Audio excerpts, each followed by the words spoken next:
খাগড়াছড়িতে ত্রিপুরা সম্প্রদায়ের এক শিক্ষার্থীকে ধর্ষণের অভিযোগে আব্দুল হাসনাত মোহাম্মদ সোহেল রানা নামে একজন শিক্ষককে পিটিয়ে হত্যা করা হয়েছে। মঙ্গলবার সকালে খাগড়াছড়ি সরকারি টেকনিক্যাল স্কুল অ্যান্ড কলেজের ওই শিক্ষককে মারধরের ঘটনা ঘটে। প্রশাসন বলছে, ধর্ষণের অভিযোগে 2017 সালে কারাগারে যান সোহেল। সম্প্রতি তিনি জেল থেকে ছাড়া পেয়ে কর্মস্থলে যোগ দেন।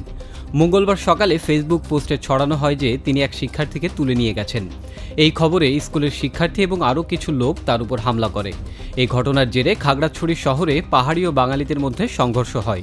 এতে অন্তত 20 জন আহত হন। পরিস্থিতি নিয়ন্ত্রণে রাখতে খাগড়াছড়ি পৌরসভা ও সদর উপজেলায় 144 ধারা জারি করা হয়েছে। সুনামগঞ্জের ধর্মপাশা উপজেলার একটি আশ্রয়ণ প্রকল্পে আগুনে পুড়ে একই পরিবারের 6 জনের মৃত্যু হয়েছে। মঙ্গলবার ভোররাতে এই ঘটনা ঘটে। পুলিশ বলছে, উপজেলার জয়শ্রী ইউনিয়নের একটি আশ্রয়ণ প্রকল্পে এমারুল মিয়া নামে একজনের ঘরে আগুন দেখতে পেয়ে আশেপাশের লোকজন ছুটে আসেন। তারা আগুন নেভানোর চেষ্টা করেন। দগ্ধদের উদ্ধার করে হাসপাতালে নেওয়া হলেও তাদের বাঁচানো যায়নি। নিহতরা হলেন এমারুল মিয়া ও তার স্ত্রী পলি এবং তাদের 3 ছেলে 1 মেয়ে। নিহত 4 সন্তানী শিশু।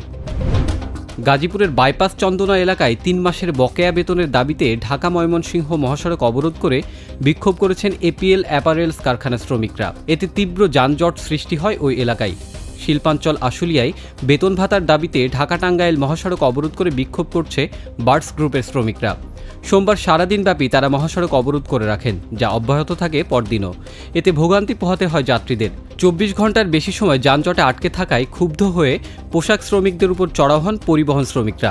এদিকে জিরাবো এলাকায় মন্ডল নিটওয়্যার লিমিটেড নামে একটি কারখানার 2 শ্রমিক নিখোঁজ, এমন অভিযোগে আন্দোলনে নামে বেশ কিছু শ্রমিক। এ নিয়ে উত্তপ্ত হয়ে ওঠে শিল্পাঞ্চল। সোমবার যৌথ বাহিনীর সঙ্গে সংঘর্ষে 1 শ্রমিক নিহত এবং কমপক্ষে 30 জন আহত হন। তবে নেক্সাস টেলিভিশনের অনুসন্ধান বলছে, আশা নামে যে শ্রমিক নিখোঁজ দাবি করা হচ্ছে তিনি নিখোঁজ নন। পুলিশ বলছে, একটি গোষ্ঠী পরিকল্পিতভাবে গুজব রটিয়ে শ্রমিকদের রাস্তায় নামিয়ে বিশৃঙ্খলা সৃষ্টির চেষ্টা করছে। গুজব ছড়ানোর অভিযোগে 36 জনকে গ্রেপ্তার করেছে যৌথ বাহিনী। সুপার শপে পলিথিনের বিকল্প ব্যবহার কর্মসূচি শুরু করেছে সরকার। মঙ্গলবার এই কর্মসূচির উদ্বোধন করেছেন পরিবেশ উপদেষ্টা সৈয়দা রিজওয়ানা হাসান।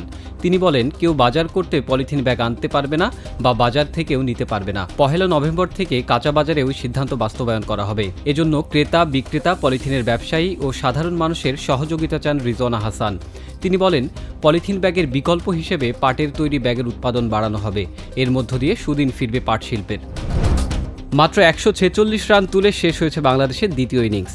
কানপুর টেস্টের শেষ দিনে জয়ের জন্য ভারতের দরকার ছিল মাত্র 95 রান। সেটি তারা অনায়াসে তুলে নিল 3 উইকেট হারিয়ে। 7 উইকেটে বাংলাদেশকে হারালো রোহিতের দল। একই সঙ্গে 2 টেস্ট সিরিজটিও জিতে নেয় ভারত।